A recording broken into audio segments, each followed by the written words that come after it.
ऐसा लिखा गया है कि उस डाल का जो आकार था वो 100 योजन का था। साथ ही जो हाथी और कछुए का भी आकार बताया गया है वो बहुत ज्यादा बताया गया है। लेकिन गरुड़ तो गरुड़ थे, उनका बल असीम था।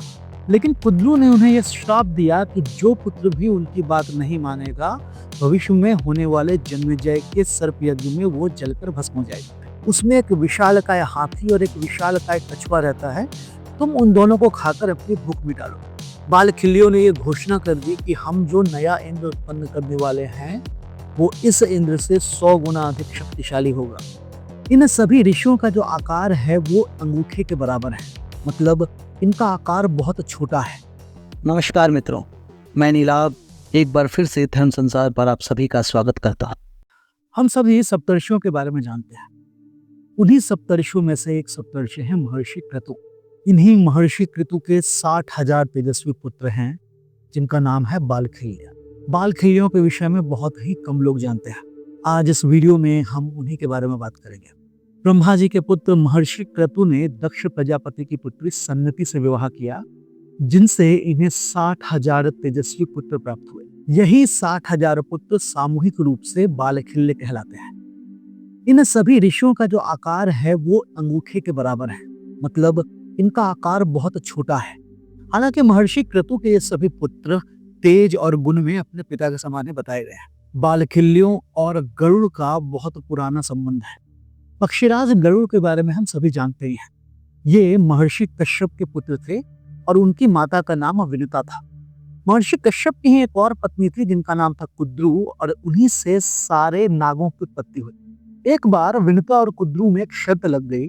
विनुता ने यह कहा कि उच्छश्रवः अश्व, जो कि समुद्र मंथन से निकला था, उसका जो रंग है वो पूरी तरह से श्वेत है, यानी सफेद है। वहीं कुद्रू ने कहा कि उसकी पूंछ का रंग जो है वो काला है। इसी बात पर दोनों में शर्त लग गई। अब कुद्रू ये जानती थी कि उच्छश्रवा घोड़े का जो पूरा रंग है वो सफेद ही है, लेकिन वो शर्त हारना नहीं चाहती थी। इसका कारण ये था कि जो भी शर्त हारती उसे दूसरी बहन की दासी बनकर रहना पड़ता, और कुद्रू दासी नहीं बनना चाहती थी। इसीलिए उन्होंने अपने पुत्रों से कहा कि वे उच्छश्रवा घोड़े के पूंछ को लपेट लें ताकि वो काली दिखे। कुछ पुत्रों ने अपनी माता के इस छल में साथ देने से मना कर दिया। उनमें शेष और वासुकी प्रमुख थे, लेकिन कुद्रू ने उन्हें यह श्राप दिया कि जो पुत्र भी उनकी बात नहीं मानेगा, भविष्य में होने वाले जन्मेजय के सर्प यज्ञ में वो जलकर भस्म हो जाएगा। इसके डर से उनके कुछ पुत्र उनकी बात मानने के लिए तैयार हो गए। वे उच्छश्रवा की पूंछ से लिपट गए, जिससे उसकी पूंछ काली दिखने लगी। अब विनुता ने भ्रम में अपनी हार स्वीकार कर ली और वो उनकी दासी बन गई। विनुता के जो बड़े पुत्र थे उनका नाम था अरुण, जो सूर्यदेव के सारथी हैं। विनुता के दूसरे पुत्र गरुड़ उन्हें दासत्व से मुक्त कराना चाहते थे, तो उन्होंने नागों से पूछा कि वे ऐसा क्या करें जिससे उनकी माता दासत्व से मुक्त हो जाए। तब उन्होंने कहा कि हमें अमृत ला करके दो स्वर्गलोक से, तब हम तुम्हारी माता को दासत्व से मुक्त कर देंगे। ये सुनकर गरुड़ स्वर्गलोक गए और वहां पर उन्होंने घोर युद्ध करके अमृत को प्राप्त किया। अब ये जो कहानी है ये बहुत विस्तृत है, तो इसे हम किसी और वीडियो में, जो कि हम कभी गरुड़ के ऊपर बनाएंगे, उसमें हम आपको बताएंगे। तो यहाँ पर मुख्य बात यह है कि गरुड़ ने युद्ध करके किसी भी प्रकार उस अमृत को प्राप्त किया, जिससे उन्हें बड़ी थकान हो गई। थकान के साथ साथ उन्हें भूख भी लगी। तब उनके पिता महर्षि कश्यप ने उनसे कहा कि तुम एक काम करो, एक सामने ये पर्वत है, उसमें एक विशालकाय हाथी और एक विशालकाय कछुआ रहता है, तुम उन दोनों को खाकर अपनी भूख मिटा लो। तब गरुड़ उस पर्वत के पास पहुंचे और उन्होंने एक पैर से हाथी को उठाया, एक पैर से कछुए को उठाया और वहां से उड़े। अब समस्या ये थी कि उसे वे खाए कहाँ पे। तब उनके पिता महर्षि कश्यप ने कहा कि यहाँ से उत्तर दिशा में एक वृक्ष है, उस पे एक बहुत बड़ी डाल है, तुम उस डाल पर बैठकर इन दोनों को खा लेना। लेकिन यह ध्यान रखना कि उसी डाल पर 60,000 बालखिल्य ऋषि तपस्या करते हैं, तो उन्हें कोई कष्ट नहीं पहुंचे। तो अपने पिता की बात सुनकर गरुड़ उस डाल पर पहुंचे और उस डाल पर वे बैठे, किंतु उनके भार से और साथ में उनके साथ जो हाथी और कछुआ था, उनके भार से वो शाखा टूटने लग गई। जब वो डाल टूट गई तो गरुड़ उसे अपनी चोंच में उठाकर उड़ने लगे। ऐसा लिखा गया है कि उस डाल का जो आकार था वो 100 योजन का था। साथ ही जो हाथी और कछुए का भी आकार बताया गया है वो बहुत ज्यादा बताया गया है। लेकिन गरुड़ तो गरुड़ थे, उनका बल असीम था। वे किसी प्रकार तीनों को लेकर साथ में उड़ने लगे। लेकिन इससे बालखिल्यों की तपस्या भंग हो गई और वे गरुड़ को श्राप देने के लिए तैयार हो गए। लेकिन गरुड़ ने उनसे क्षमा याचना की और उन्हें जमीन पर उतार कर वे किसी दूसरे पर्वत शिखर पर गए और वहां पर बैठकर उन्होंने उस हाथी और कछुए को खाया। वे दोनों भी वैसे श्रापग्रस्त थे, तो एक तरह से गरुड़ ने उन्हें खाकर श्राप से मुक्त किया। भोजन करने के पश्चात गरुड़ अपने पिता महर्षि कश्यप के पास आए और उन्होंने पूछा कि वो बालखिल ऋषि कौन हैं और वे आकार में इतने छोटे कैसे हैं। तब महर्षि कश्यप ने उन्हें बताया कि वे तुम्हारे तातश्री हैं और मेरे भाई लगते हैं। वे सभी मेरे पिता और तुम्हारे पितामह महर्षि मारीची के भाई महर्षि क्रतु के पुत्र हैं। यही नहीं, तुम्हारा जन्म भी उन्हीं के आशीर्वाद के कारण हुआ है, क्योंकि तुम्हारे लिए उन्होंने अपने आधे तप का दान कर दिया था। यह सुनकर गरुड़ बड़े आश्चर्यचकित हुए और उन्होंने पूछा कि ऐसा क्या कारण है कि उन्होंने मेरे लिए अपने आधे तप का दान कर दिया था। तब महर्षि कश्यप ने उन्हें बताया कि एक बार महर्षि क्रतु पुत्र कामना यज्ञ कर रहे थे, जिसमें इंद्र और सभी देवता उनकी सहायता कर रहे थे।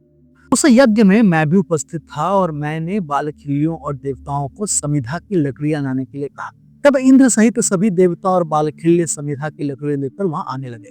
अब इंद्र तो महाशक्तिशाली थे, इसीलिए उसने मेरे समक्ष लकड़ियों का ढेर लगा दिया, लेकिन बालखिल्य जो थे वे तो बहुत छोटे थे, तो वे बड़ी मुश्किल से छोटी छोटी टहनियां ला रहे थे।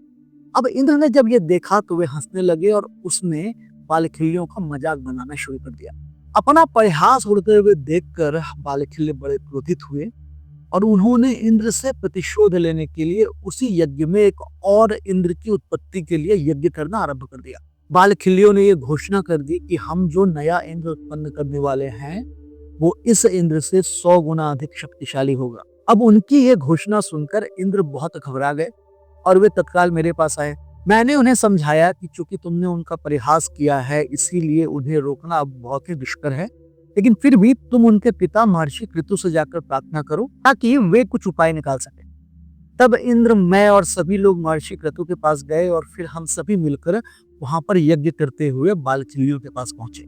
फिर महर्षि कश्यप ने गरुड़ से कहा कि फिर मैंने वहां जाकर इंद्र द्वारा किए गए अपमान के लिए बालखिल्यों से क्षमा मांगी।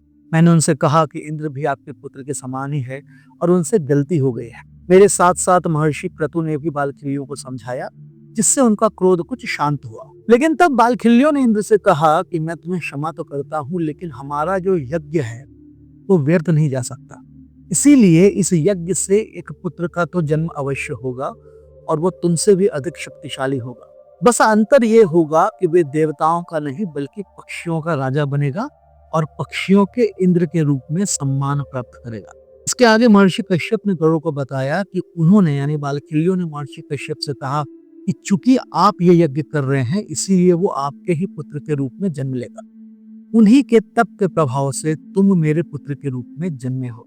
ये कहानी सुनकर गरुड़ बहुत प्रसन्न हुए। वे वापस उसी शाखा के पास गए जहाँ बालखिल्य थे। उन्होंने उन सबको प्रणाम किया और उनकी पूजा की। बालखिल्य को भगवान सूर्य नारायण का सबसे बड़ा आराधक बताया गया है। ऐसा कहा जाता है कि ये सभी 60,000 बालखिल्य भगवान सूर्य नारायण की ओर अपना मुख करके उनके रथ के आगे आगे चलते हैं। इससे उन 60,000 बालखिल्यों के तप की शक्ति भगवान सूर्य नारायण को प्राप्त होती रहती है और उसी तप की शक्ति से वे इस संसार का पोषण करते हैं।